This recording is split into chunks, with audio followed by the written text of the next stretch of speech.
მამისათა, ბაძისათა, რაც მიდისა სულისათა. ამინ.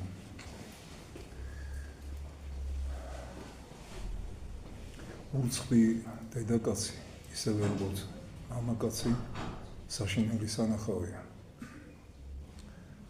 აი დადგა ზაფხულის ცხელი დღეები და თითქოს კორიდაზე გამოვარდნილ ხარს, რომელსაც წითელ ტილოს აუფრიალებენ, ასე გამოიშალნენ სამოს შემოძარცვული ქალები, კაცები, თითქმის შიშულები დადიან ქუჩებში, დააცდუნებენ უამრავ ადამიანს.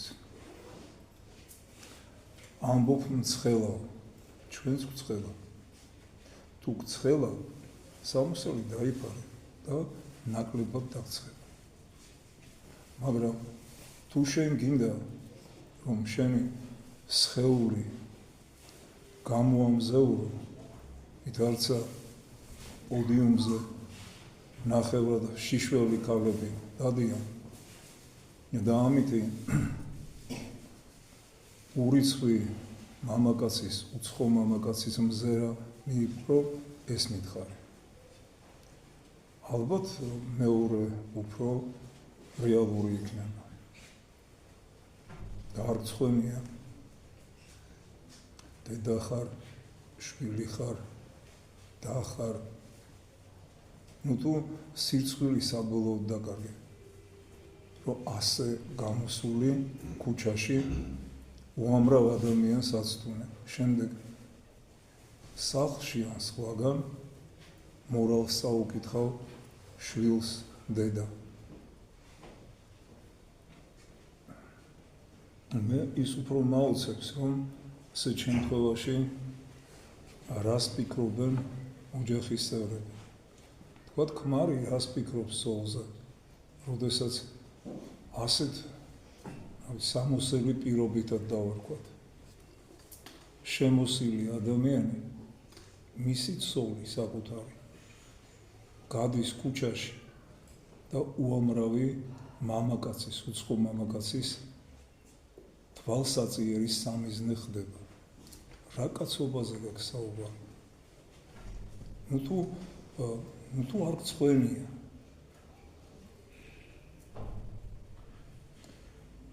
მაგრამ ამასთან ერთად ეს ღირსების საკითხიც არის. ეს უკვე მარტო ერთ ადამიანს არ ეხება, ეს არის ოჯახის ღირსება. და მთლიანობაში რომ ავიღოთ, ეს არის ქვეყნის ღირსება. შეხედეთ ჩვენს გვერდზე მცხოვრებ უცხო ტომელებს. შეხედეთ მათი ქალები, დედაკაცები როგორი მოსებიან.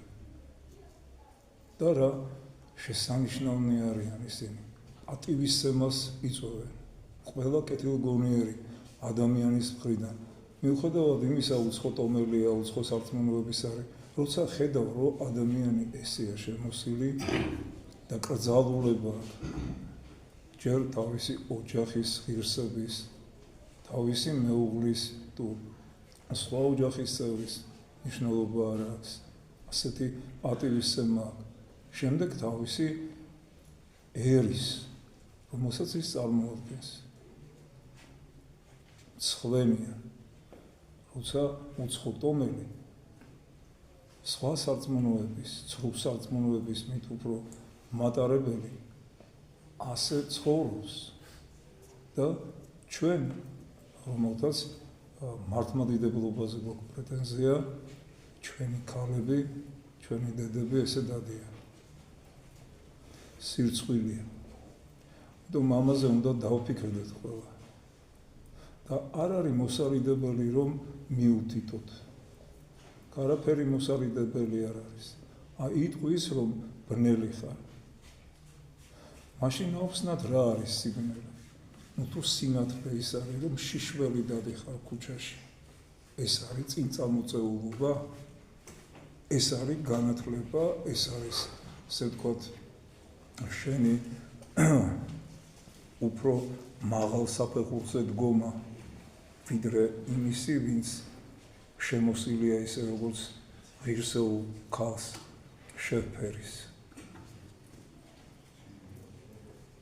სიბნელესაც არ ვეტყვი იმას, რა მდგომარეობაში და ისინი არიან. საროსკიპოში არიან და როსკიპები არიან. აუცილებელი არ არის, რომ სარეცელი გაიყოს ვიღაც უცხოსთან, როცა ქალი ასე შემოსილი დადის ქუჩაში, ის უამრავ ადამიანთან უკვე სარეცელს იღებს. ეს რეალურად ასე, ამას გვასწავლეს ჩვენ სახარება. ზუსტად ამას გვასწავლეს და გვეუბნება. ვინც შეხედა დედაკაცს გულის თქმით მან იმუშა. აი ამ საცდურის მატარებელნი ხართ. თქვენ დღეს ვინც ქუჩაში ასე შემოსილები პირობითად კიდევ ვიტყვი დადიხართ და თქვენი სახით ქუჩებში დადის საცდური. ხომ მოგუსმინოთ წმინდა მღვდელმთავარ იოანე ოქროპირს. შეგონებანი ცოლებს. უფალი გვავალებს, გავერიდოთ სავაჭრო მოედნებს ხმაურს, აურზაურს, რათა ვილოცოთ სიჩუმეში საკუთარ ოთახში. საკუთარ ოთახში განმარტოება და ბოროტ ადამიანთა საზოგადოებისაგან განრიდება დიდ სარგებელს გვძენს. გემი, რომელსაც ქარიშხალი არ არყევს, შვიდობიანად მიცურავს. ასია სულიც. საზოგადო საქმეთაგან თავისუფალი თავს მყუდროდ გრძნობს. ამიტომ ცოლებს, რომლებიც დიდ წილად სახლის საქმეებით არიან დაკავებულნი, მეტი სიბრძნის გამოჩენა მართებთ, ვიდრე ქმრებს, იმიტომ რომ იყო იაკობი კაცი უმანკოი, რომ ცხოვრობდა სახლში და იყო გარე საზრუნავისაგან თავისუფალი. მყოფ სახლს შინა. როგორც არა უმიზეზოდ შენიშნავს მის შესახებ წმინდა წერილი. მეტყვი რომ სახლშიც ბევრი თავსატეხი არსებობს.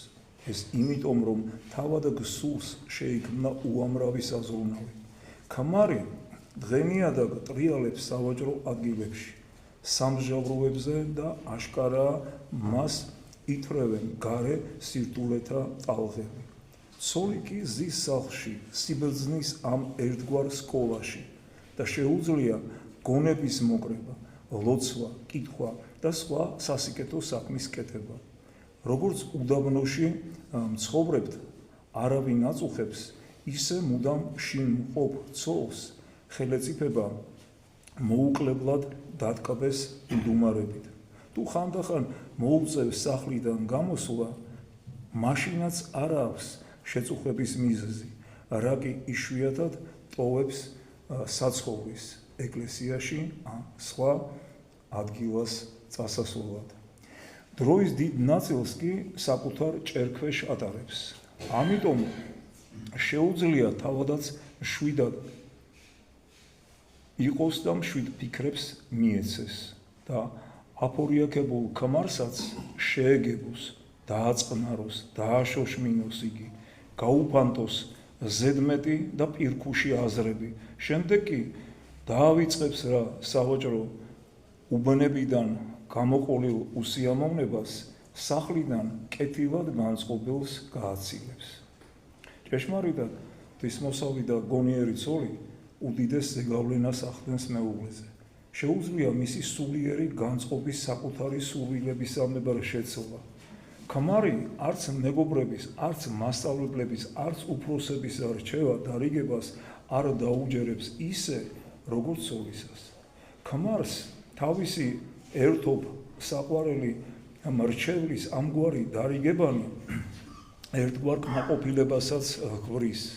მე შემიძლია მიგითითოთ მრავალ მკაცრ და მოურჯულებელ მეუღლეზე, რომლებიც ოჯახში ამგვარად მოათვინიერეს. ცოლი ხომ ქმართან იყოფს ტრაპეზსაც და სარეცელს. აშკარა თუ დაფარული საქმის დასაწყისად და დასასრულს. მათ ჰყავთ შვილები. ცოლი მისი ერთგულია, მასთან შეერთებულია, როგორც სხეული თავთან. და თუ ის გონიერი და ყურადღებიანია, თავის ქმარზე იზრუნებს ისე, როგორც სხვა არავინ და გაიმარჯვებს კიდეც. ცოლებო, ამიტომაც გარწმუნებთ, თქვენს მოვალეობად მიიჩნიოთ ქმრის სათანადო რჩევები, მისცეთ მათ დარიგებანი. დედაკაცს აქვს უდიდესი ძალა, როგორც საქმო, ისე მანკიერ საქმეთა აღსასრულებლად. ცოლმა დაღუპა აბესალომი, ამნონი, შეეცადა იობის დაღუპვასაც, მაგრამ ცოლმა ასევე იხსნა სიკვდილისაგან ნაბალი, გადაარჩინა მთელი ერი. მაგალითად დებორა და იბდითმაც გამოავლინეს მხედართ მთავართათვის ნიშანდობლივი სიმამაცე. ასეთი იყო მრავალი სხვა ცოლიც. პავლე მოციქული ამიტომაც ამბობს, რა იცი, დედაკაცო, აცხოვნო თუ ქმარი შენი.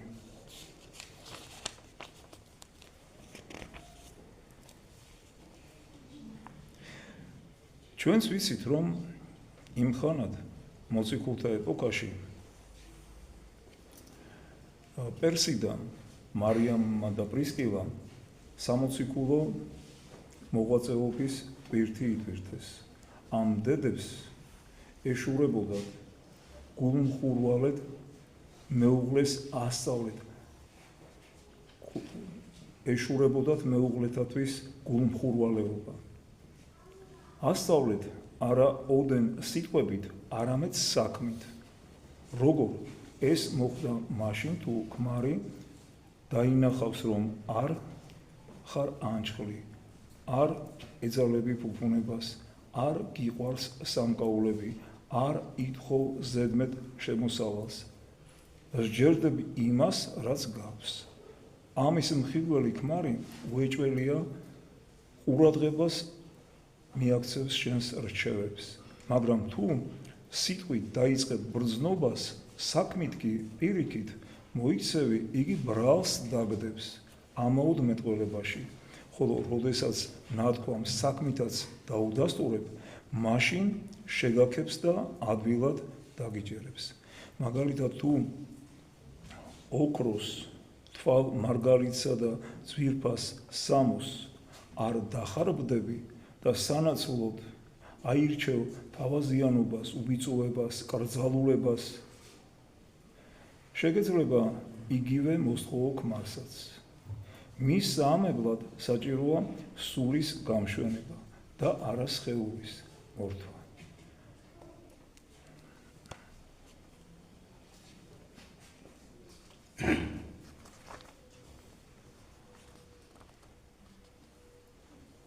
იქნებ სულს თავი მოაწონო უცხოებს და მათგან მოისმინო შექება. მაგრამ ამგვარი სურვილი შეუფერებელია ღირსეული ცოლისათვის. თუმცა თუ ეცდები, უცხონიც შეგიყვარებენ და შეგაქებენ ღირსებისათვის. სინამდვილეში ცოლს, ვისაც სურს უცხონი მოხიბლოს, საერთოდ არ მოიწონებს მოგრძალებული და წესიერი კაცი. მას შეაქებენ მარტოოდენ გარყვნილნი და ტკბობის მოყვარენი. იქნებ აუგადაც კი მოიხსენიონ, თუ კი იგრძნეს, რომ მისმა ურცხვობამ ქვენა წადილი აღუძრა. ღირსეულ ცოლს ქებას შეასხამს ყველა, ერთნიც და მეორენიც, რადგან მათ არც რაიმე დაუშავდათ და მისი საქციელიც სიბრძნის გაკვეთილად გამოდგებათ. ასეთ ცოლს კაცნიც დიდად დააფასებენ და ღმერთიც დიდ ჯილდოს მიაგებს. მას მოშურნეობით ვიზრუნოთ ასეთი სილამაზის შესაძენად, რათა აქაური ცხოვრებაც უსაფრთხოდ განვლოთ და სამომავლო სიკეთენიც დავემკვიდროთ და ღირსნი გავხდეთ მისი მიღებისა, მადლითა და კაცთმოყვარევითა უფლისა ჩვენისა იესო ქრისტესითა, რომლისა არს დიდება, პატივი და თაყვანისცემა, თანა მამი და სული წმინდით ას და მარადის და უკუნითი უკუნისამდე. ამინ. ასეთი უნდა იყოს ცოლის დამოკიდებულება ქმრისადმი და ხედავთ როგორი რამთქვა ივანე ოქროპირმა, რომ თავი კი არ უნდა მოაწონო უცხო ადამიანს, არამედ შენ ისე უნდა იცხოვრო, რომ შენ ქმარს, შენს ოჯახის წევრებს რომ მოექცევი ღირსეულად, უცხო შემოსული ადამიანის რომ აი ამ სიტყვას, ამ სიყვარულს, ამ ურთიერთპატივისცემას დაინახავს შენს მიმართ უკვე როგორც ღირსეული ადამიანის მიმართ პატივისცემა გაუჩენდება და არა ის რომ სამოსელი შემოიძარცვა და ისე იაროს სახლში თუ გარეთ, რათა უცხო ადამიანის შემოსული თუ გარეთ მყოფი შენი თითქოს სხეულის სილამაზით გააოცო და რაღაც აღგზნება გაუჩინო მას. ასეთნიც ხო უამრავნი არის. მარტო ეს არ ხდება ქუჩებში, სამწუხაროდ სახლებშიდაც ხდება იგივე. და მე მაუცებს ასეთ შემთხვევაში კიდევ და კიდევ ქმრის მდგომარეობა, რომელიც არ ზრუნავს თავისი ცოლის ამ მდგომარეობაზე. ის ადამიანი, ის ქალი, დედაკაცი ხო ასეთ მდგომარეობაში იღუპება ფაქტიურად. და ლოცვილო დაეხმარე, უთხარი რომ ასე ნუ მოიქცევი, ასე ნუ ჩაიწო. ღმერთმა იმებოს რომ მე ხა განკითხვით და ესეთი განწყობით რომ სხვისი მანკიერი მხარე, იმიტომ ვამხილო რომ აი სოდვილია და მე კარგი, ამიტომ არ ვარ. ეს არის ჩვენი მოვალეობა, როგორც სასულიერო პირების, ასევე ერის ადამიანების, რომ ასეთ სოდვაში მყოფ ადამიანს, როგორც დას, როგორც დედას, როგორც შვილს, ისე ურჩიოთ. ასე მოქცევაზე აღარ არის, ასე ნუ ჩაიწვავს. მერთმა დაგლოცოთ და გავუხდით.